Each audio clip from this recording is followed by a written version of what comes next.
voir. Bon, jour, il fait encore jour. Hein. C'est pas... Même s'il y a beaucoup de visiteurs dans la circonscription, on n'est pas à faire jour, nuit. Il y a encore jour, donc je vous dis bonjour, bienvenue. Si vous pouviez aller jusqu'au fond, où il y a plus d'air, d'espace, parce qu'on a ouvert là un peu, il paraît que la clim, c'est comme c'est fini. C'est en route, alors on va faire confiance au chef du secteur.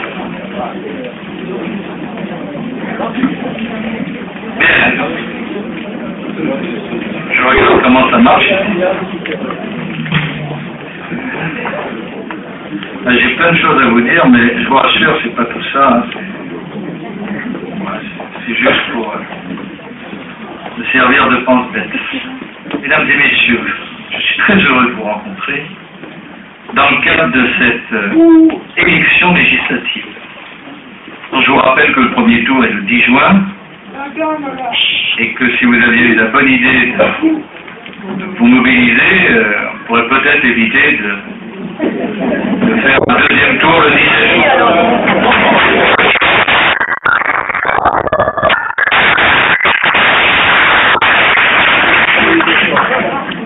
Et je voudrais vraiment qu'on fasse le maximum pour pouvoir... là, vous êtes... Ça me dérange, moi, parce que j'aime pas voir les gens déjà debout. Et en plus, quand ils sont pas bien installés, c'est un peu pénible. En tout cas, je veux vous saluer toutes et tous, les élus de Saint-Laurent-du-Var.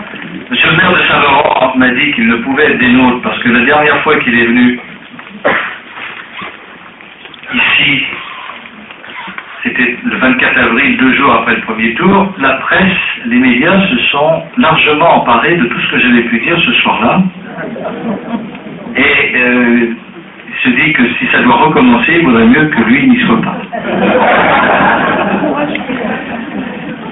C'est les élus du conseil municipal qui sont présents, donc qui compensent son absence, motivée par d'autres raisons, bien sûr. Mais c'est vrai que la dernière fois que je suis venu à Saint-Laurent-du-Var, au moins on en a parlé.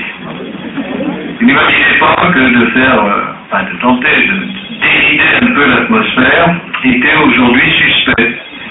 Si vous voulez inviter François Hollande en direct, ça me ferait plaisir.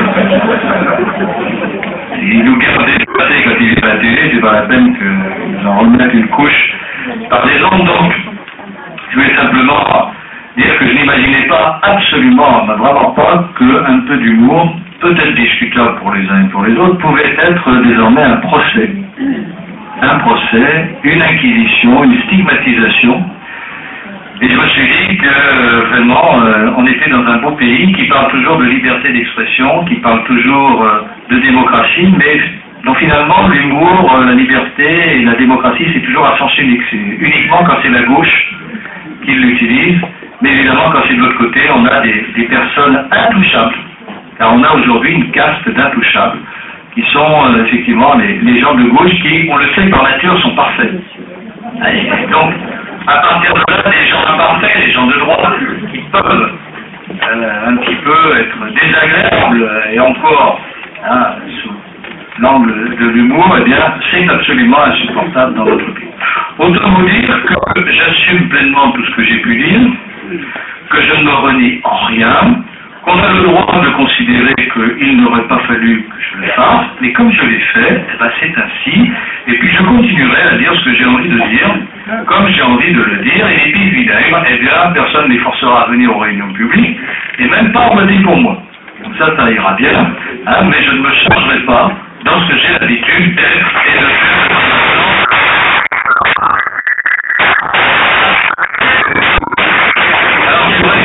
Saint-Laurent-du-Var m'est cher au cœur, vous le savez.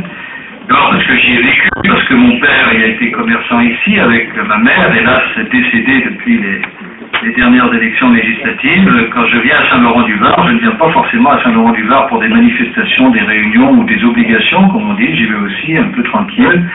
Généralement, quand il n'y a personne au cimetière, ça c'est pas toujours gagné, mais pour être en communion avec celle qui m'a donné la vie, et mes grands-parents qui s'y trouvent aussi. Voilà. Donc Saint-Laurent-du-Var, pour moi, ça garde cette petite touche particulière dans cette circonscription où j'ai exercé aussi, il y a près de 30 ans, les premières fonctions électives, notamment comme adjoint délégué au sport. Les plus anciens le savent, les plus récents le savent moins, et c'est pour cela que ça a guidé aussi mon choix pour le choix d'une nouvelle suppléante.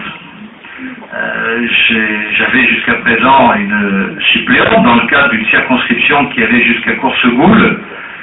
Le redécoupage de la circonscription, réduit à 5 communes désormais au lieu de 19, Cagnes, Saint-Laurent, Villeneuve, Saint-Paul, La Colle, fait qu'il me faut, hélas, je le dis, parce que Annie Double a été une formidable suppléante à mes côtés pendant 2 mandats, pendant 10 ans, et donc elle est vansoise, et donc elle ne peut pas légitimement prétendre à être la suppléante en étant dans une autre circonscription que la nouvelle. Je veux dire à toutes et à tous que ce redécoupage n'a pas été une volonté du gouvernement de tripoter la carte électorale, c'était tout simplement une injonction du Conseil constitutionnel. En 2007, déjà, l'élection législative qui a eu lieu était parfaitement illégale en droit, puisque les circonscriptions faites en 1986 ne respectaient plus l'équilibre démographique de l'époque. D'ailleurs, le Front National avait déposé un recours contre les 577 députés de France pour demander leur invalidation du fait de ces écarts démographiques. Et le Conseil constitutionnel avait parfaitement enregistré cette demande en disant ce fond c'est juste, dans la forme il sera difficile de changer le découpage territorial si on n'a pas encore de députés.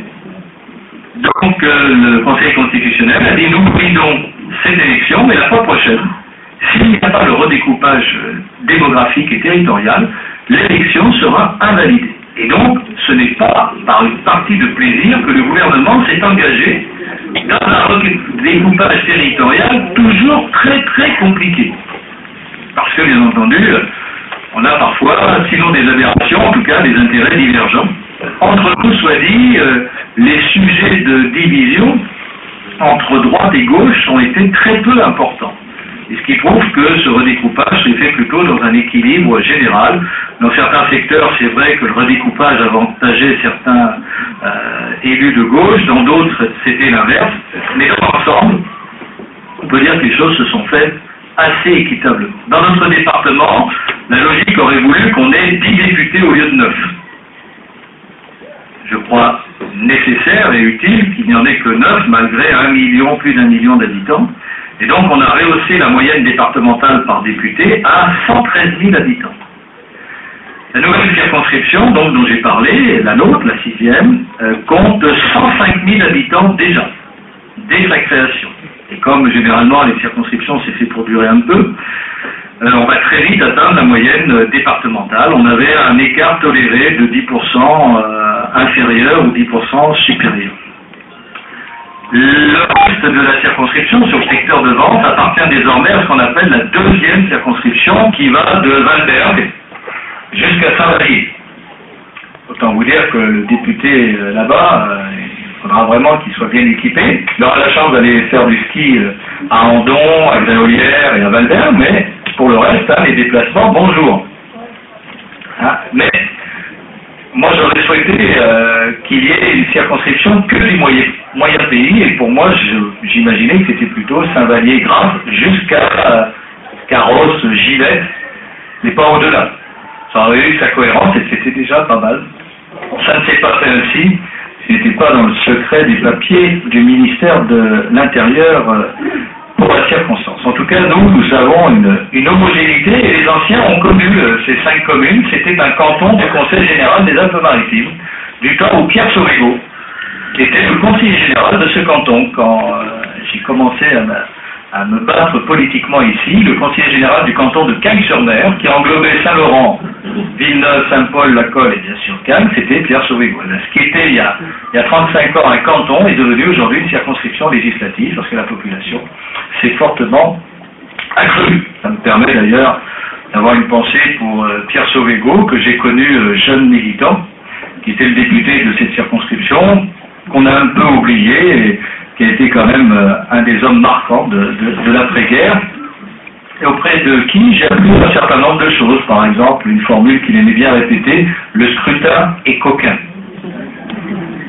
J'en ai appris d'autres, et j'ai eu le plaisir et l'honneur d'être reçu chez lui à quelques semaines de sa mort, où on s'est dit un certain nombre de choses en tête à tête que je ne dévoilerai jamais, mais qui me témoignaient un peu de confiance, alors que je n'étais qu'à l'époque, je pense que j'étais même pas encore adjoint ici d'ailleurs, j'étais juste le responsable RPR, puisque il est mort le 28 février 83, c'est-à-dire 8 jours avant le premier tour des municipales où il se représentait. Hein, et donc j'ai bonne mémoire, j'ai très bonne mémoire, sur les uns comme sur les autres. Juste pour dire que donc nouvelle circonscription, et bien nouvelle suppléante. Alors bon, suppléante, je sais bien, les mauvaises langues diront toujours, oh, quand ils sauront qui c'est, ah bah oui, c'est pas étonnant, il avait personne d'autre. C'est gentil, hein? Mais ça se dit quand même, hein, donc c'est bien que je vous le dise. Les gens sont bons, hein, d'une manière générale, hein, l'homme est bon, d'ailleurs on le sait depuis Jean-Jacques Rousseau. Hein, et donc, ça fait partie du... Moi, je savais que je voulais une femme, bien sûr, parce que je crois à la mixité en la matière, même si la loi ne l'y oblige pas. Je l'ai fait dès 2002. Et, petite parenthèse, dans un scrutin majoritaire, il ne peut pas y avoir parité. Les journalistes à longueur de temps, et eux, j'en reparlerai tout à l'heure, parce que il y a des comptes à régler, là.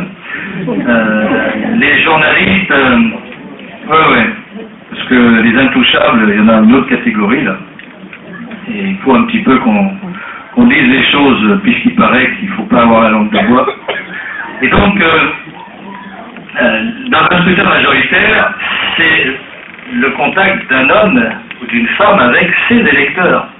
Vous ne pouvez donc pas imposer un candidat uniquement par son sexe. Dans un scrutin proportionnel, oui, un homme, une femme, un homme, une femme, un homme, une femme, c'est ce qu'on appelle le millefeuille. À un moment donné, le nombre d'élus s'arrête à un endroit. Donc vous avez autant d'hommes que de femmes à un élément près. Scrutin majoritaire, c'est impossible. La preuve, c'est qu'en 1997, à cause de vous, j'ai battu une femme aux élections législatives. Il paraît que c'était ma mère. Je savais pas du tout cette idée. C'est le candidat du Front National qui a dit ça ce matin dans le journal local. Je vous invite à bien le lire, l'article de ce matin, parce que le candidat du Front National est vraiment remarquable. Remarquable. Vraiment, je vous encourage à bien le suivre, à participer à ces réunions, à aller l'entendre, le voir, demander des autographes, et les déclarations qu'il fait ce matin où il ne fait que m'attaquer, et personne d'autre. Pas simplement sur la politique, ce qui pourrait être légitime, pourquoi pas, mais sur le plan purement personnel, c'est vraiment un bonheur. J'en dirai pas plus, je ne veux pas lui donner plus d'importance qu'il n'en le mérite. Mais enfin, juste pour dire que, bon, c'est vous qui l'avez décidé, donc, c'est pas un problème de sexe. On choisit l'homme ou la femme en fonction de la personne qui correspond à la situation, à ce que l'on veut. Et on ne peut pas imposer une parité dans un scrutin majoritaire. Ou alors, dans notre circonscription, il aurait fallu dire, bon, bah, le sortant est un homme, nous on veut des femmes, donc on met une femme, point. Et on lui donne l'investiture. Ça n'aurait pas empêché d'être candidat, de toute manière. Sans investiture, comme je l'ai été d'ailleurs en 1997. Et c'est vous qui auriez donné la réponse, parce que c'est vous en fait qui donnez vraiment la véritable investiture. On a fait une polémique parce qu'il n'y avait pas marqué UMP sur les affiches. Ben oui, d'ailleurs quand je vois ce qui s'y passe, parfois je me dis que j'ai raison. Hein, mais au-delà de ça, de la cuisine interne qui n'est pas tellement ragoûtante, je n'ai jamais mis d'étiquette particulière sur mes affiches. J'indique simplement sur le bulletin de vote, qui est l'élément officiel, évidemment, les soutiens dont je peux bénéficier. D'ailleurs, cette fois-ci, il y en a même qui me soutiennent, mais que je n'aurais même pas mis sur le bulletin. Alors, c'est vous dire que soit ils s'y sont pris trop tard, et moi je ne demande rien à personne. On me soutient, c'est bien, on ne me soutient pas, c'est pas grave. De toute manière, c'est vous qui décidez. C'est vous. Et je pense pas que ça soit une affaire d'étiquette. Enfin, halal ou pas, quoi, je ne sais pas.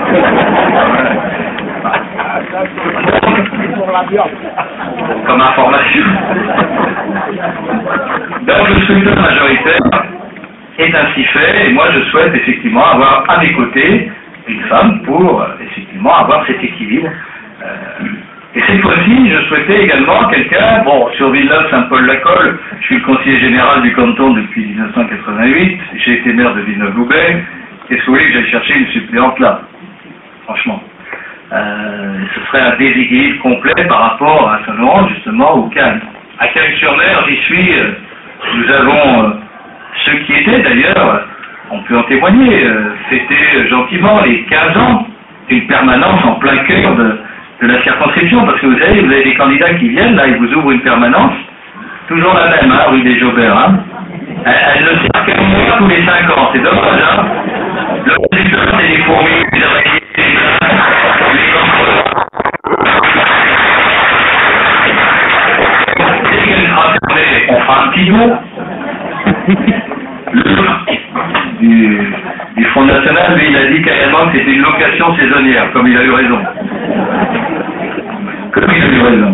Bon, moi, j'ai pignon sur rue depuis 15 ans, donc conseiller général de Cagnes-Ouest, à un tiers de Cagnes, mon père vivant à Cagnes-sur-Mer depuis maintenant, avec ma mère, tant qu'elle était vivante, hein, pendant une vingtaine d'années, donc bon, je ne pense pas avoir à démontrer quoi que ce soit au Cagnois, mais par rapport à Saint-Laurent-du-Var, c'est vrai qu'il me semblait que les nouvelles générations qui sont venues depuis le temps où j'étais adjoint méritaient cette reconnaissance. Donc j'ai souhaité qu'il y ait une Laurentine qui représente ce tandem pour l'élection. J'observe d'ailleurs que tous les autres candidats ont fait l'impasse sur Saint-Laurent-du-Var. On a cru à un moment que la candidate socialiste aurait un suppléant laurentin, vous savez, le conseiller régional socialiste, qui lutte, mais avec violence, hein, pour le mandat unique, mais il n'y arrive pas. Il n'y arrive pas. Conseiller municipal, conseiller communautaire, conseiller régional. Et le début de campagne, il l'a fait comme suppléant pour un 4e mandat éventuel, donc, hein, avec la candidate socialiste. C'est beau les socialistes quand même, hein, cette volonté quand même de respecter une parole donnée, c'est magnifique, hein, ils sont pour le mandat unique, mais ils les cumulent tous. Ça, c'est fabuleux. Puis, je sais pas, apparemment, je ne devrais pas dire qu'il s'est dégonflé, parce que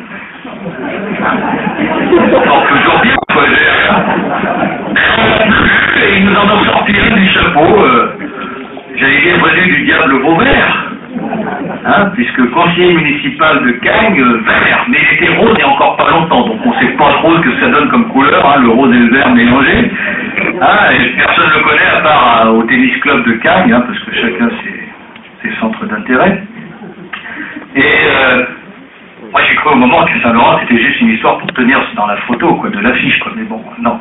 Hein, et donc vous n'aurez pas de Laurentin en suppléance sur l'élection législative, et je pense que c'est un peu dommage, parce que moi je sais ce que représente Saint-Laurent, c'est 30 000 habitants. C'est une plaque tournante au cœur du département des Alpes-Maritimes, et c'est une ville importante qui s'est embellie, qui s'est aménagée, qui est agréable à vivre, où beaucoup de gens souhaitent venir s'installer. Et donc, voilà, ça mérite un petit peu d'attention. Voilà donc ce qui a fait le choix de se porter là, en ayant réfléchi des mois, non, je m'en suis moqué éperdument, et à la fin que je me suis dit, tiens, il faudrait peut-être quand même que je réfléchisse sérieusement. Mais j'aime bien laisser décanter les choses, hein. Je mets ça dans un coin du crâne, et puis voilà, on avance.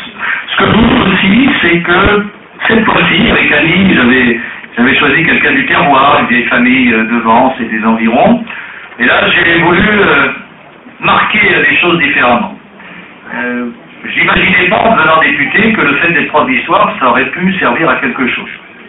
Je pensais que le droit, parfois les sciences, notamment médicales, étaient utiles pour les textes. J'imaginais pas vraiment que d'être prof d'histoire, ça avait un rôle en politique. Et bien dans notre pays aujourd'hui, la falsification de l'histoire est telle, les commémorations inventées bidons de tout poil sont telles, les débats ont pris tellement d'importance sur la mémoire, revisitée, malmenée, déformée, qu'il faut de temps en temps qu'il y ait des gens qui rappellent ce qu'est la réalité historique, et non pas celle que les politiques fabriquent, comme ça les arrange. Nous avons eu le débat sur le 19 mars, du temps de Lionel Jospin, et nous le reverrons avec François Hollande, qui ne m'a pas manqué immédiatement de nous remettre ça sur le tapis, pour en faire la célébration unique de la fin d'une guerre qui n'a pas fini le 19 mars. Que je combattrai bien sûr avec toute la virulence dont je suis capable, comme je l'ai combattu déjà à l'époque, lors de Lionel Jospin, mais La majorité est la majorité. Donc ceux qui, entre les deux tours des présidentielles, se sont dit « Oh, Sarko, on en a marre, tant pis, on s'en fiche, hein, bah maintenant, ils vont se le manger. » Je le leur dis. Hein. Généralement, c'est les mêmes aussi qui sont hostiles au 19 mars. Bah, comme ça, vous ne serez pas déçus. Hein. Vous aurez le 19 mars grâce à votre absence de vote ou à un vote malencontreux.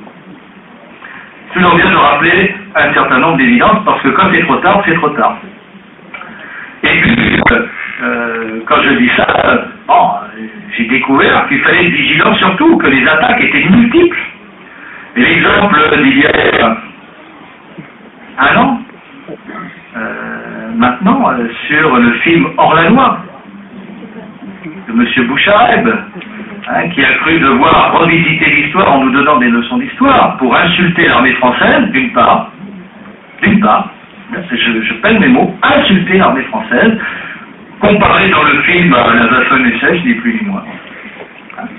Et puis, la mémoire du massacre de Sétif, qui commence d'abord par le massacre des Français, des pieds noirs, avant d'une répression qui a sa logique dans un ensemble plus général qui concerne tout le Moyen-Orient et qu'on occulte systématiquement.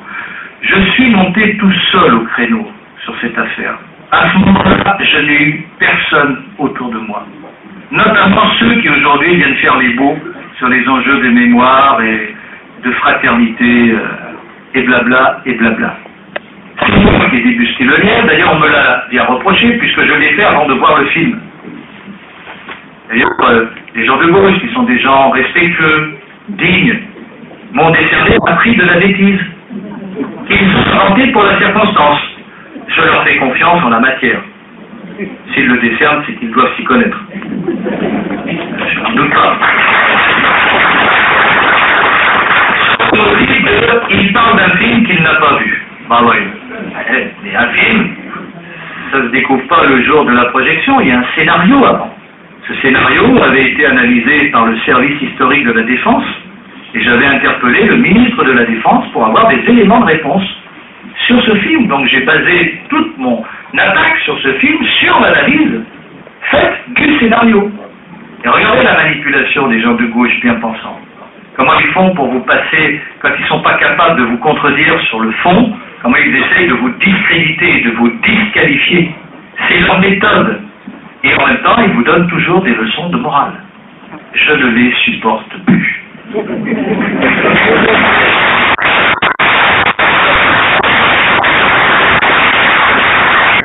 me feront jamais plier. Parce que j'ai du répondant en la matière. Et donc, nous avons évité le pire, c'est que ce film financé avec de l'argent français, de chaînes publiques ou privées, des fonds du cinéma qui tombent automatiquement du moment qu'on est connu, sans même regarder ce qu'on va faire. Ça c'est magnifique, le Centre national du cinéma, il ne regarde même pas le film, du moment que c'est bidule, hop, ça tombe. Jackpot. On a évité que ça soit la sélection française au Festival de Cannes. C'était ça pour moi l'enjeu. Je n'ai jamais voulu interdire le film. Je sais très bien qu'on n'interdit pas le film. Je veux simplement alerter l'opinion sur ce qu'il y a dedans. Et je voulais surtout pas qu'il soit en quelque sorte le représentant de la sélection française. Il n'a donc pas été sélectionné côté français, mais côté algérien. Très bien. Nous avons, à ce moment-là, et avec les associations mobilisées de rapatriés et d'autres, effectivement, à Cannes, avec le soutien du maire de Cannes, qui l'a voulu, Bernard Brochant, c'est bien de le rappeler, organiser une manifestation dans l'ordre, alors qu'on nous attendait au virage pour le désordre, bien sûr. Hein, mais pour la symbolique, pour dire que non, il n'y en avait pas. Quand je vous dis tout ça, c'est parce que moi qui ne suis pas né de l'autre côté de la Méditerranée, moi je suis né à Boulogne-Billancourt. Autant vous dire que c'est un autre milieu, Boulogne-Billancourt, c'est les usines Renault, c'est la classe ouvrière, hein, car je suis issu de ça, n'en déplaise aux bien-pensants de gauche.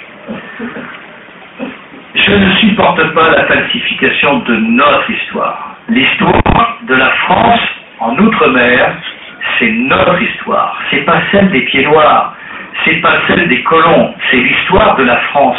Nous l'assumons pleinement, entièrement, et nous en sommes fiers. Et nous n'avons pas à rougir de tout ce que nous avons apporté là-bas. Bien sûr,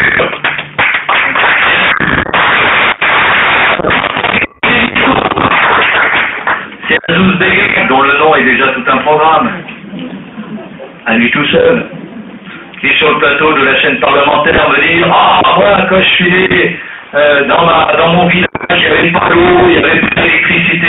Pauvre pomme, dans la famille de ma mère en Normandie, il n'y avait pas d'eau non plus, ça avait la citerne.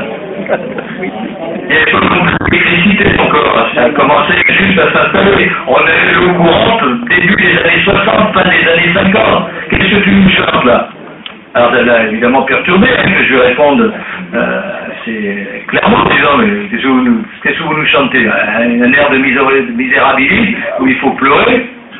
Donc tout ça je ne le supporte plus et j'ai voulu donc tout naturellement bien marquer les choses. On me connaît dans mes engagements et sur ce que je crois de notre histoire. Mais pour le cas où certains auraient pu avoir un doute, j'ai voulu qu'effectivement ma suppléante soit née de l'autre côté de la Méditerranée, dans une région, dans un département comme le nôtre, où ils sont nombreux, où ils ont pu ici refaire leur vie, participer à la prospérité française des années 60, parce que moi je pense que les pieds noirs, non seulement, et malgré qu'ils n'aient pas toujours été bien accueillis, c'est le moins qu'on puisse dire, sauf à Nice, où Jean Médecin a fait ce qu'il fallait, mais sûrement pas à Marseille, où M. Defer voulait les rejeter à la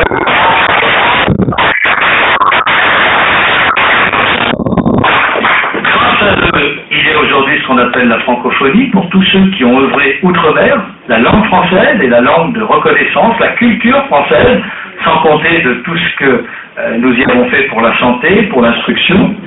Mais en plus de ce élément le plus souvent, ils ont participé à la prospérité française, à ce qu'on a appelé les 30 glorieuses, sans rien mendier. Ils ont apporté leur force de travail, ils ont apporté leur capacité d'inventivité, et ils ont été la base, parce que le baby-boom mettait du temps avant d'arriver pour faire le relais. Et donc, ils ont été une main-d'œuvre inespérée, parce que si nous ne les avions pas eus, alors là, je peux vous dire que l'immigration, ça aurait été encore autre chose. Bien heureux d'avoir ce million de Français, dont je n'aime pas le terme de rapatriés d'Algérie, de Français exilés. De Français exilés.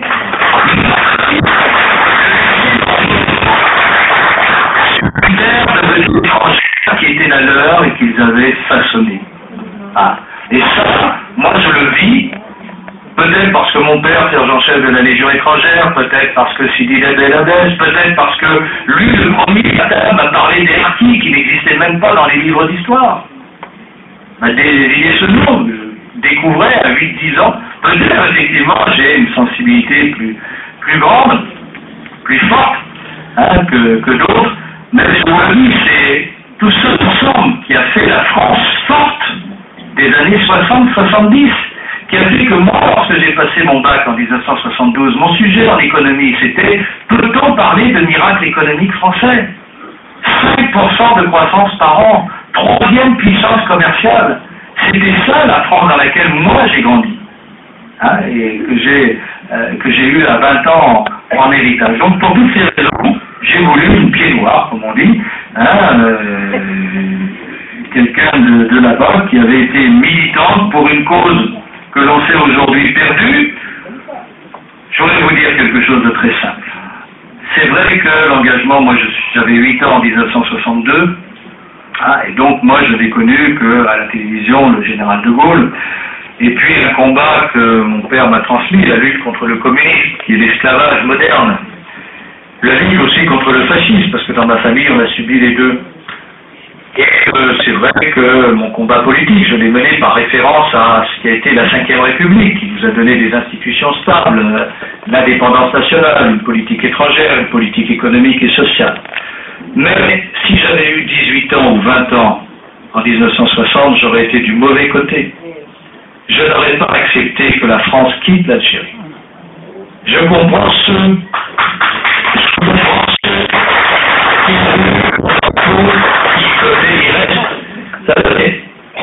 j'ai fait des cours d'histoire à Michelet et j'avais un prof d'anglais dont je peux donner le nom d'ailleurs, je ne sais pas si tu as envie, qui s'appelait M. Blasi. C'est un antigaulliste à mort. Alors, donc chaque fois qu'il me voyait, je devais lui donner des frissons dans le dos. Il ne savait pas que je faisais quand même l'équilibre des choses hein, dans mes cours, notamment sur l'affaire de l'Algérie. Puis un jour, on a parlé ensemble. Il m'a raconté son histoire, lieutenant en Algérie, et qui s'est retrouvé un jour à Tulle, dans la prison de Tulle, comme un vulgaire délinquant, avec des crapules de même catégorie, lui qui avait toujours considéré que son honneur, c'était la défense du drapeau. Et ça, je vous avoue que je m'en suis pas remis de son témoignage et qu'il me touche toujours, et je repense toujours à lui. Chaque fois qu'on évoque ces périodes, et c'est pour ça que le soutien que j'ai à cette cause n'est pas un soutien fin, un quelconque opportunisme électoral, une sorte de racolage. Je suis fait comme ça. Si je ne le pensais pas, je ne le ferais pas. On pourrait parler de la cause du Tibet, dont tout le monde se fout généralement, et qui me touche pour des tas d'autres raisons. Et pourtant, j'ai peu d'électeurs tibétains dans la circonscription. Hein, pour les gens qui se manifestent énormément. Hein, donc je défends avec au nom de la liberté, du respect des peuples, à pouvoir garder leur culture, leur tradition par rapport à un système communiste, je le répète, communiste toujours, qui écrase l'homme. Et parce qu'on ferait du fric, il faudrait oublier ce qu'ils sont en réalité. Mais non, quelle erreur, quelle erreur. Ils nous coloniseront de la même manière. Ah, ils n'ont aucune limite.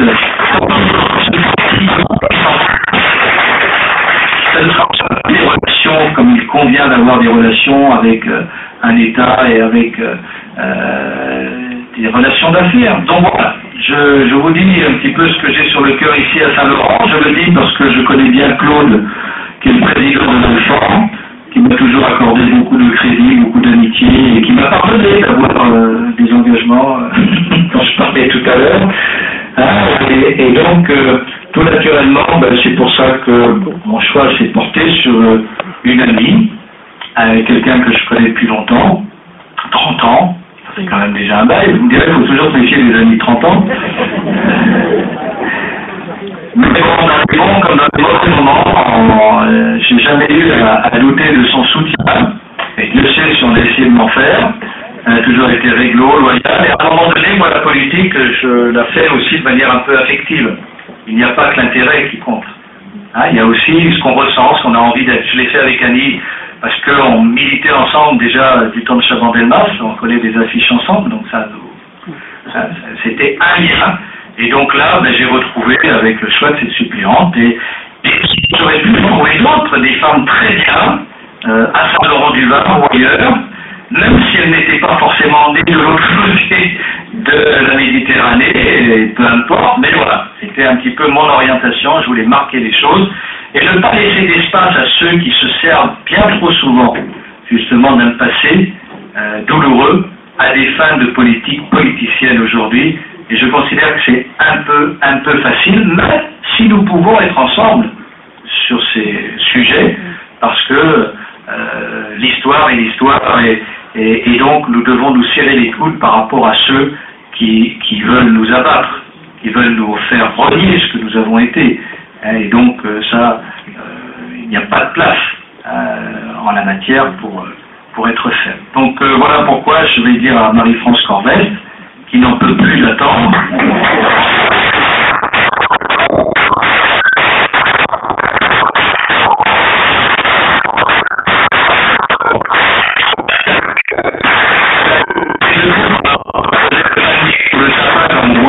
Olivier, pendant 2 heures, il était là à côté.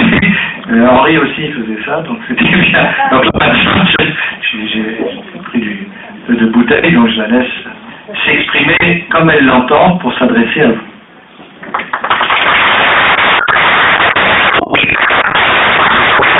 Merci d'être venus aussi nombreux. Lionel, lorsque tu m'as proposé d'être ta suppléante, sans hésitation, j'ai accepté. Et c'est un honneur pour moi.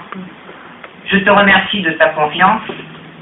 Tu pourras compter sur moi comme chaque fois que je me suis engagé politiquement. Qui suis-je? Alors il y en a beaucoup qui me connaissent, mais pas entièrement. Je suis né à l'Alma, petit village situé à 35 km d'Alger. Voilà. Ville côtière de la Grande Kabylie. Fille de feu l'adjudant-chef Mengo François, engagé volontaire en 1938, militaire de carrière dans la coloniale, ancien combattant qui a fait toutes les campagnes. France, Maroc, AOF, Madagascar, Indochine, et pour terminer, chef de la territoriale à Alger. Les événements d'Algérie ont fait que dès mon adolescence, je me suis engagé politiquement en militant pour l'Algérie française, bien sûr. Mais les aléas nous ont conduits, comme tous mes compatriotes, à rentrer en France. Pour ma famille, dans le département 9-3, comme ils disent si bien, à Aubervilliers. Quelle belle ville! Pour avoir un HLM, devinez ce qu'un employé de mairie, de la mairie d'Aubervilliers, a demandé à mon père. Très bien.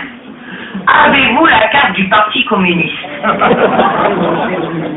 Furieux, ce dernier a claqué la porte.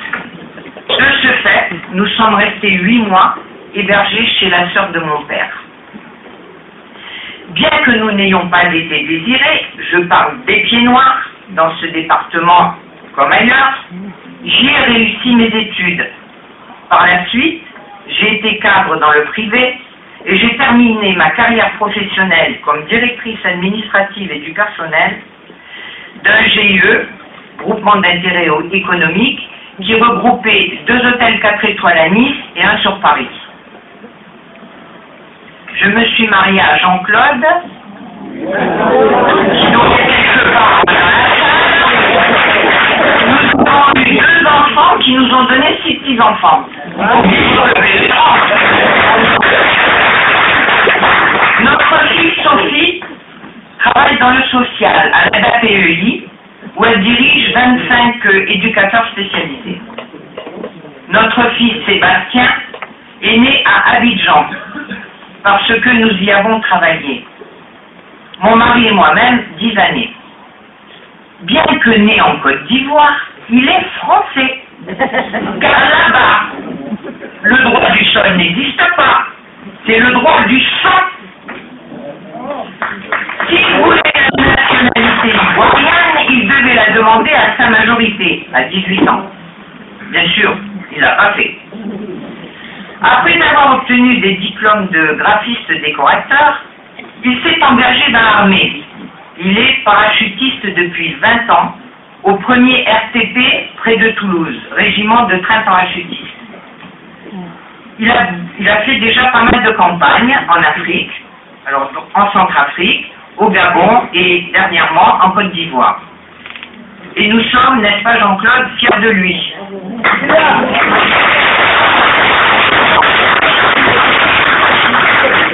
En 1981, en rentrant de Côte d'Ivoire, notre première ville d'adoption fut Cagnes-sur-Mer. En 82, nous nous sommes installés à Saint-Laurent-du-Bain. Alors Lionel, pourquoi ai-je accepté d'être ta suppléante? Eh bien, j'ai connu Lionel cette année-là, en 1982. Déjà 30 ans, comme il l'a dit tout à l'heure. Quelques mois après notre rentrée de Côte d'Ivoire, Ensuite, en 78, donc avant que je rentre, une section RPR avait été créée à Abidjan. Je m'y étais inscrite. Désirant continuer à servir mon pays et défendre nos valeurs, j'ai eu donc le plaisir de le rencontrer alors qu'il dirigeait la section de Saint-Laurent-du-Var. Je lui ai confié mon parcours politique depuis mon adolescence, et Dieu sait s'il était bien rempli. Et tout de suite, nous nous sommes compris. Attention à ne pas confondre avec « je vous ai compris ».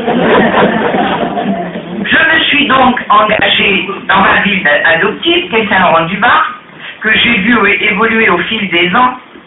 Je suis élue depuis 1995. En 2001, afin de remplir pleinement ma mission d'adjointe au maire, déléguée au tourisme, aux festivités et relations avec les associations que m'a confié notre maire Henri Rebelle, je me suis mise en pré-retraite. Et je pense n'avoir jamais failli à mes obligations durant ces 11 années de mandat d'adjoint. Je me suis investie pour avoir un office de tourisme digne d'une station balnéaire en bord de mer, à l'entrée de notre ville, pour son classement 3 étoiles, ou encore pour l'obtention du label tourisme handicap pour les 4 handicaps. Nous avons même reçu le prix régional de l'innovation touristique pour la catégorie accès aux vacances pour tous, c'est-à-dire même pour les handicapés.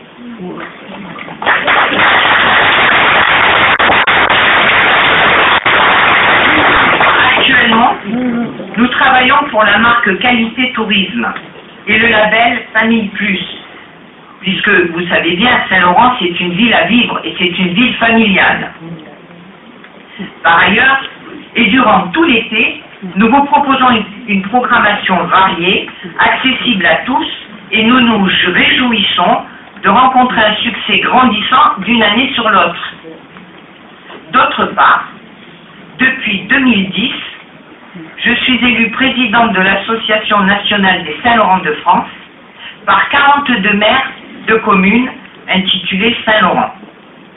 À ce propos, j'ai organisé avec toute mon équipe, en 2005, le grand rassemblement des Saint-Laurent de France durant 3 jours, ce qui a permis à 1200 personnes de 32 communes portant le nom de Saint-Laurent de mieux connaître notre ville et la région. J'aime la France, son drapeau bleu-blanc-rouge, ce drapeau qui nous a beaucoup manqué à la Bastille lors de l'élection de Monsieur Hollande.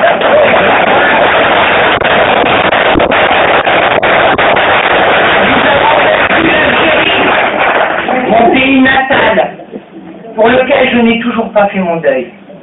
Et c'est pour cela que je veux que la France reste la France pour la servir.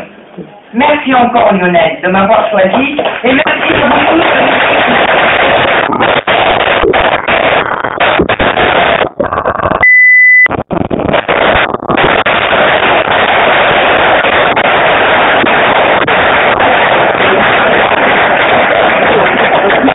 Elle est pleine de défauts.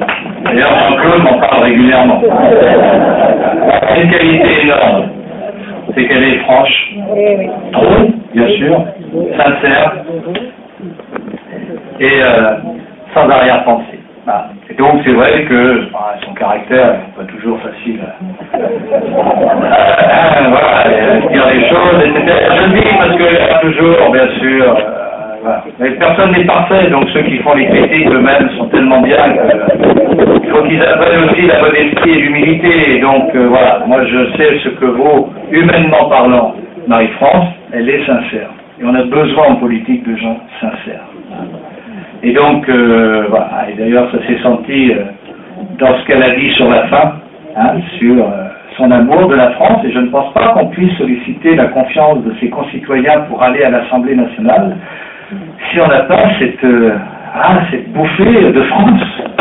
Ah, en plus, elle s'appelle Marie-France. Alors, vous imaginez, c'est vraiment prédestiné. Cela étant, je ne souhaite pas du tout qu'elle devienne députée. Parce qu'avec un gouvernement de gauche, je ne risque pas d'être ministre, j'avais déjà pas de risque dans un gouvernement de droite. La seule alternative, c'est de mourir. Voilà. Mais, pour le cas où les choses arriveraient, parce que personne n'est maître de son œuvre, eh bien, j'ai la certitude que politiquement, le vote que vous ferez le 10 juin en votant pour moi d'abord, comme député à l'Assemblée nationale, si par malheur il devait y avoir quelque chose, celle qui me remplacerait à l'Assemblée nationale serait bien sur la même longueur d'onde, sur les mêmes convictions et sur la même capacité à défendre ce que nous croyons bon pour notre pays. Et c'est ça aussi qui est important quand on fait un tandem, et non pas des arrangements politiciens, comme je vois faire, moi je suis rose, toi t'es vert, moi je suis rouge de rouge, etc. Non, on est dans une logique, je l'ai toujours voulu ainsi, j'ai horreur de ces combinaisons, où on essaie, comme on dit, de ratisser large. Eh ben, tant pis. Cela étant, ça ne veut pas dire qu'on ne respecte pas les sensibilités différentes, bien sûr, dont on va tenir compte, mais je n'aime pas cette façon de faire des arrangements. Donc voilà, Marie-France sera à mes côtés pour me suppléer le moment venu dans certaines manifestations ou réunions. Avec 5 communes, je peux vous dire que c'était celle dont je m'occupais prioritairement déjà, donc ça ne changera pas grand-chose sur les faits, mais elle pourra effectivement me relayer en certaines circonstances. Elle m'a dit, pour que la France reste la France, c'est le journal que vous avez entre les mains qui est mon journal, qui n'est pas le journal d'un parti, qui sont mes engagements comme le compte-rendu de mon mandat, de ce que j'ai pu faire pendant 5 ans. J'étais tout à l'heure à France Bleu Azur pour enregistrer dans les conditions du direct une émission qui est passée entre 6 et 7. Gandhi ce matin fera le compte rendu demain sur 2 pages. Aïe aïe aïe. Bref. Et donc, moi j'avais l'occasion de dire, mais j'ai pas besoin de savoir ce que le parti pense pour penser par moi-même. Je me situe bien sûr dans un cadre général, je suis loyal, mais je pense par moi-même. Et dans le journal que vous avez entre les mains, ce journal m'engage. J'avais 3 autres concurrents, alors qu'on est 8. Dommage, on aurait pu faire venir les 8, on ne voit pas pourquoi on a sélectionné ceux-là plus que d'autres. Et voyez-vous, je suis le seul qui était là il y a 5 ans. Aucun d'entre vous, socialistes, Front National, Front de Gauche, vous étiez là il y a 5 ans. Donc c'est facile. Vous arrivez là et vous dites, voilà, faites-nous confiance. Sur quoi? Sur quel bilan? Sur quel passé? Qu'est-ce que vous avez démontré? Tandis que moi, j'ai pignon sur rue. Pendant 5 ans, j'ai fait mon travail. J'ai pris position. J'ai défendu un certain nombre de choses. Et les circonstances étant aujourd'hui ce qu'elles sont, avec un président de gauche, avec demain une majorité qui sera naturellement de gauche, et je ne m'inscris en aucune façon avec cet argument que je trouve vraiment médiocre, d'une cohabitation qui ne serait pas bonne pour la France. Parce que nous ne sommes pas sous la 4e République. Le président, naturellement, a besoin d'une majorité pour gouverner. On ne va pas rajouter à une crise économique une crise politique. La cohabitation, c'est quand les choses arrivent en cours de mandat, comme on l'a vécu précédemment, mais pas à l'issue d'une élection présidentielle en plus. C'est tellement imbécile. Vous imaginez un seul instant que les Français qui ont fait un vote au mois de mai vont se déjuger au mois de juin? Mais qui peut croire une chose pareille? Bien sûr que non. Le vrai combat, c'est de limiter la casse. C'est de faire en sorte qu'il n'y ait pas une majorité absolue. C'est de faire en sorte que la majorité ne soit que relative. Pour qu'on n'ait pas le délire de 81 de nouveau. Et en vous disant ça, quand on voit les premières mesures qu'ils sont en train de prendre, l'épuration politique de la police, on se trouve en 44. On vient de foutre à la porte 3 grands flics de France, reconnus pour leurs compétences, leur qualité, uniquement pour délit d'opinion, pour suspicion de sympathie. Du jamais vu, avec une brutalité qui fait que M. Valls a plus des ressemblances avec Robespierre qu'avec François Hollande, a priori, l'autre. Il avance tranquille, masqué, je vous l'ai dit la fois dernière, les Renan, le Chamallow, mine de rien, mais vous inquiétez pas, derrière, il l'avait dit dans la campagne, il avait parlé d'épuration, c'est pour ça que je reprends le mot, aujourd'hui d'épuration, elle est là. Et donc il faut que demain, cette majorité nécessaire pour qu'ils aient la responsabilité de leurs actes, de la politique, et qu'ils assument demain l'échec, que je ne souhaite pas pour mon pays, parce que quand on est citoyen français, on ne peut jamais souhaiter l'échec de ceux qui ont la responsabilité de la France.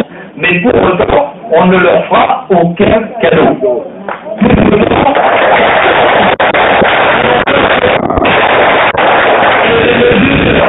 Les positives soient prises. Je les voterai. Je ne me sens pas lié par une appartenance partisane qui me ferait obéir au parti sous prétexte que ça vient d'en France. Quelle absurdité. Mais toutes les dérives, toutes les menaces sur notre pays, alors là, vous pourrez être certain que vous me trouverez en première ligne. Je l'ai été dans la majorité, je le serai encore davantage demain, bien sûr, dans l'opposition. Première des menaces pour notre pays, la